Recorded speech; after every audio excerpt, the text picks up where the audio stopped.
Lecture de l'évangile. Tiré de l'évangile selon Luc, le chapitre 7, versets 11 à 17. Et là, voici ce qui est écrit. Le jour suivant, Jésus alla dans une ville appelée Naïm, ses disciples, et une grande foule faisait route avec lui. Lorsqu'il fut près de la porte de la ville, voici, on portait en terre un mort, fils unique de sa mère, qui était veuve. Et il y avait avec elle beaucoup de gens de la ville. Le Seigneur, l'ayant vue, fut ému de compassion pour elle et lui dit, ne pleure pas. Il s'approcha et toucha le cercueil. Ceux qui le portaient s'arrêtèrent.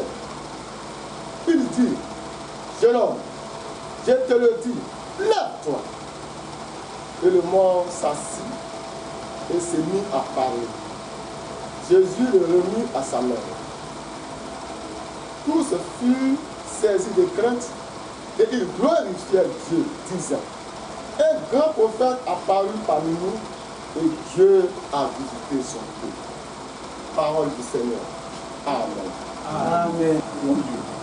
Nous te bénissons, notre Dieu, notre Père, de ce que dans ton amour, tu nous rassembles en ce dimanche 3 mai 2020 dans la maison de ton serviteur pour le culte que nous pouvons faire dans nos lieux habituels en raison de la pandémie de coronavirus.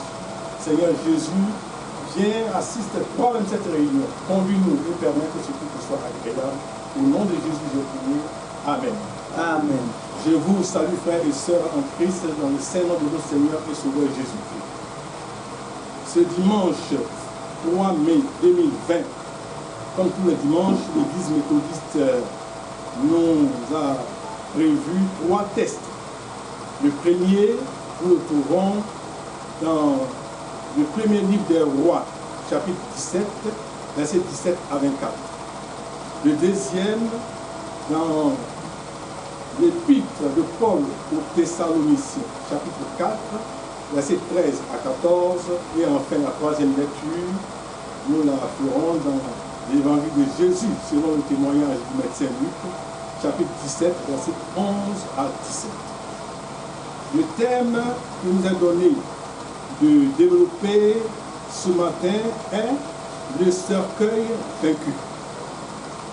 Par rapport à ce thème, nous trouvons le verset de notre méditation du jour dans Luc, chapitre 7, verset 13 à 15, qui dit ceci. Le Seigneur l'ayant vue, fut ému de compassion pour elle et lui dit, ne pleure pas. Il s'approcha et toucha le cercueil. Ceux qui le portaient s'arrêtèrent. Il dit, jeune homme, je te le dis, lève-toi. Et le mort s'assit et se mit à parler. Jésus le rendit à sa mère. Luc chapitre 7, verset 13 à 15. La mort est et sera toujours un grand sujet de préoccupation pour les hommes. Elle restera pour les hommes toujours une raison importante d'angoisse, d'inquiétude et même de frayeur. En effet, l'homme riche veut vivre longtemps, le plus longtemps possible, pour jouir de ses biens, de ses richesses et de ses prérogatives. L'homme pauvre et souffrant ne désire pas la mort. Il n'appelle pas la mort à le prendre, mais au contraire, il demande à Dieu de lui accorder une longue vie dans l'espoir de vivre des jours plus heureux à l'avenir, avoir une vie future meilleure. Autant les non-chrétiens ont peur de la mort, autant les enfants, dit de Dieu, c'est-à-dire les chrétiens, en ont aussi une grande peur, en ont une grande frayeur et même une hantise. On veut avoir la vie éternelle sans passer par la mort spirituelle, encore moins la mort physique. On veut aller dans le sein d'Abraham sans connaître la mort. Ainsi, dès que la mort frappe dans la famille, dans le village, c'est le désarroi, l'agitation, la consternation, le désespoir même. Cette attitude des hommes, cette conduite des hommes, cette désespérance des hommes face à la mort n'est pas nouvelle. Ainsi, toute la vie de Sarepta, avec à sa tête la pauvre veuve, était certainement en émoi, dans l'épouvante, dans la crispation, complètement ébranlée par le décès du fils unique de la veuve. 1 Roi, chapitre 17, 17 à 24. Ce passage est intitulé « Élie ressuscite le fils de la veuve de Sarepta ». C'est ainsi également que toute la vie de Naïm, avec à sa tête la pauvre veuve, était bouleversée, troublée et dans l'émotion à l'annonce du décès du fils de la veuve. C'est ainsi qu'aujourd'hui, plusieurs familles à travers le monde sont dans l'affolement, la peine, l'extrême détresse, l'affliction, car le coronavirus ou Covid-19 est passé par là, laissant derrière lui des dizaines, des centaines et des milliers de cercueils avec leur contenu funeste et sombre, la mort. Frères et sœurs en Christ, sachons que celui qui a vaincu la mort à Pâques, Jésus-Christ de Nazareth, est et demeure encore vivant. De même qu'il a vaincu le cercueil du fils unique de la veuve de Naïm, il peut encore aujourd'hui vaincre le cercueil de nos morts et notre cercueil. Alléluia. Celui qui a ressuscité Lazare, celui qui a ressuscité Tabitha, la fille de Jairus, est encore vivant. Gloire à Dieu. La mort a depuis toujours hanté les hommes. C'est incontestable. La mort a toujours occupé l'esprit des vivants. C'est une réalité incontournable. Mais la mort n'est pas la seule difficulté dont l'homme doit faire face au cours de sa vie. La mort n'est pas le seul handicap, la seule obsession de l'homme au cours de son existence. Il y a aussi et surtout la maladie. On ne meurt en effet qu'une seule fois, alors que au cours de notre vie, il y a beaucoup de maladies. Je dirais même que la vie est jonchée et parsemée de plusieurs maladies, parues à répétition, rhume, maux de tête, cancer, hypertension, diabète et que sais-je encore. Jésus, la veille de son arrivée à Naïm, était à Capernaum. Et à Capernaum, il est intervenu vigoureusement pour guérir miraculeusement le serviteur d'un stratégime qui était très malade et même sur le point de mourir. Quel soulagement, quel apaisement pour le maître de ce serviteur d'un Jésus vanta lui-même la foi. Jésus peut aujourd'hui encore guérir nos maladies, même celles déclarées incurables, car tout est possible à Dieu et Jésus est Dieu. Ici à Naïm, Jésus ramène de la mort à la vie le fils unique d'une veuve. Quelle fut la douleur de cette pauvre veuve, quel chagrin, quelle misère. Mais grâce soit rendue à Dieu, Jésus est là. Il apporte la consolation, le confort, le réconfort, le bonheur à cette pauvre veuve qui, en perdant son fils unique, perdait tout, oui tout. Le thème de ce jour, comme je l'ai indiqué plus haut, c'est le cercueil vaincu. Qu'est-ce qu'un cercueil? Le cercueil est une caisse faite généralement de bois dans laquelle on met un corps, le corps d'un mort pour le porter au cimetière. Le mort peut être enterré avec ou sans cercueil en fonction de sa religion. Jésus a vaincu le cercueil. De quoi s'agit-il? Le cercueil, comme à son habitude, c'est à transporter les morts au cimetière pour l'inhumation. Mais le cercueil du fils de la veuve de Naïm rencontre ce jour-là le Seigneur et l'auteur de la vie, Jésus-Christ de Nazareth, et s'arrête en chemin. Jésus parle au contenu obscur et sinistre qui est à l'intérieur de ce cercueil, la mort. Mais la personne qui est à l'intérieur de ce cercueil est connue de Jésus et elle-même, cette personne, connaît la voix de Jésus et ne peut résister à son appel. Quand Jésus dit « Lève-toi, je te le dis », le jeune homme se lève, s'assit et se mit à parler. Quelle puissance! Le cercueil est ainsi vaincu. Jésus n'a-t-il pas dit en Jean 10, 14, « Je connais mes brebis et elles me connaissent, mes brebis entendent ma voix, je les connais et elles me suivent. » Pourquoi le Seigneur était-il si ému de compassion pour cette vie? Le Seigneur Jésus, auteur de la vie, ne peut que partager la douleur d'une famille en deuil. On l'a vu à Béthanie pleurer Lazare, son ami. On le voit ici à Naïm. Mais ici, l'heure est encore plus grave. Il s'agit du fils unique d'une veuve. En Israël et dans toute la société juive, cela signifie que cette dame, cette femme venait de tout perdre.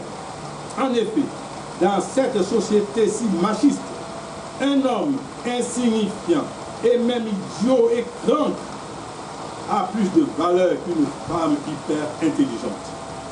Cette femme, en perdant son fils, venait de tout perdre. Après la mort de son mari, c'est maintenant celle de son fils, de son seul fils, de son fils unique. Elle n'a plus aucune assurance, aucun droit, aucune sécurité et aucun avenir, pour ainsi dire. Ses beaux-frères pouvaient la chasser de la maison qu'elle a bâtie avec son mari défunt. Ils pouvaient lui arracher les plantations qu'elle a créées avec son mari. Ils pouvaient arriver et la jeter dehors comme une mendiante. Jésus, qui connaît la coutume juive, ne pouvait laisser prospérer une telle injustice, une telle forfaiture. Il intervient et rend à la femme son fils ressuscité. Gloire à Dieu. Amen. Regardez, frères et sœurs dans le Seigneur, une des œuvres de la mort, ce que j'appelle le drame des enfants orphelins. Dans notre société d'aujourd'hui dite moderne, où la famille se limite seulement au père, la mère et les enfants, c'est la famille nucléaire par opposition à la famille élargie. Si les parents meurent alors que les enfants sont encore petits, il n'y a plus d'école pour eux, plus d'avenir pour eux, ils n'ont même plus de vie. L'oncle, la tante, le neveu, le cousin et tous les autres que leur père a aidé à réussir les abandonnent à leur triste sort. Regardez encore, frères et sœurs, dans le Seigneur, une autre conséquence des œuvres de la mort, ce que j'appelle le drame des familles. Imaginez un couple qui, de son vivant, perd jusqu'au dernier de ses 7 enfants. Que lui reste-t-il encore de vie à ses parents? Oui, frères et sœurs, la mort fait des choses terribles. Elle nous soumet à de lourdes épreuves, des épreuves insupportables même. La mort est le moyen par lequel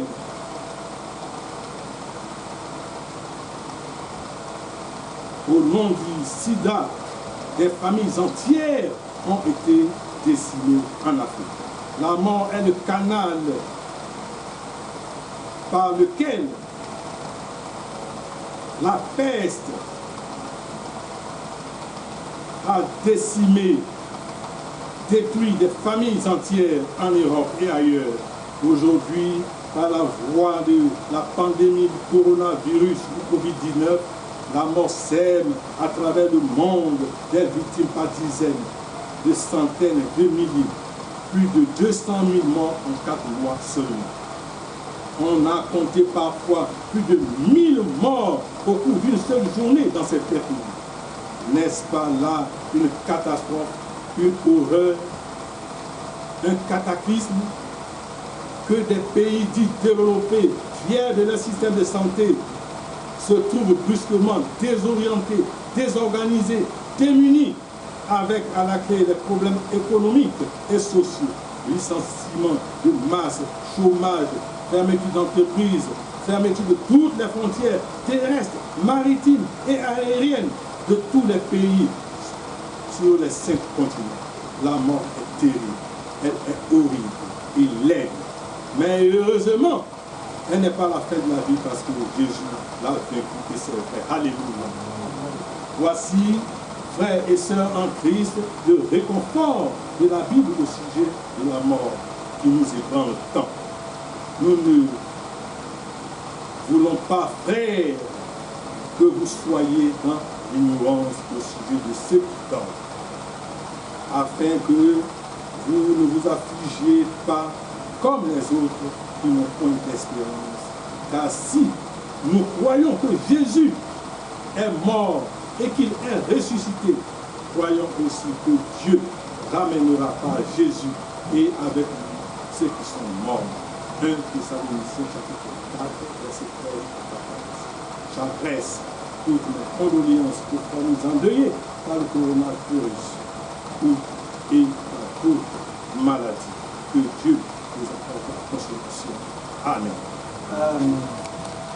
Je voudrais remercier le COCOM de l'église Ebenezer Ayebi pour cette initiative qui est excellente. Parce que dans nos maisons confinées, c'était vraiment difficile.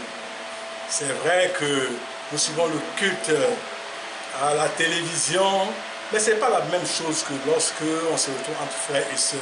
Il y a plus de chaleur et c'est encore plus intéressant. Je voudrais remercier ceux qui ont pris l'initiative de visiter ma famille pour ce culte familial retransmis par le service COCOM de l'église Ebenezer Ayebi. Je veux remercier particulièrement le pasteur parce qu'il a fait lui-même le déplacement. C'est un honneur pour la famille Adou. J'en suis vraiment heureux. Je le bénis. Je bénis toutes les familles de l'église Ebenezer Ayebi. Beaucoup sont dispersés. Beaucoup sont dispersés aujourd'hui, sont dans les villages, dans les campements et tout ça. Seigneur, nous voudrons te prier de telle sorte que lorsque ce déconfinement sera terminé et que les activités vont reprendre, que nous puissions retrouver nos frères avec joie pour te célébrer. Toi, Seigneur Jésus, le ressuscité. Merci pour tout ce que tu fais pour nous. Visite chacun de nous, reste avec chacun de nous et permets que l'église ouvre. C'est vrai, les églises sont fermées, ça c'est du temple physique, mais nos cœurs sont encore ouverts. Viens, entre-y, garde-nous, bénis-nous au nom de Jésus. Je vous remercie.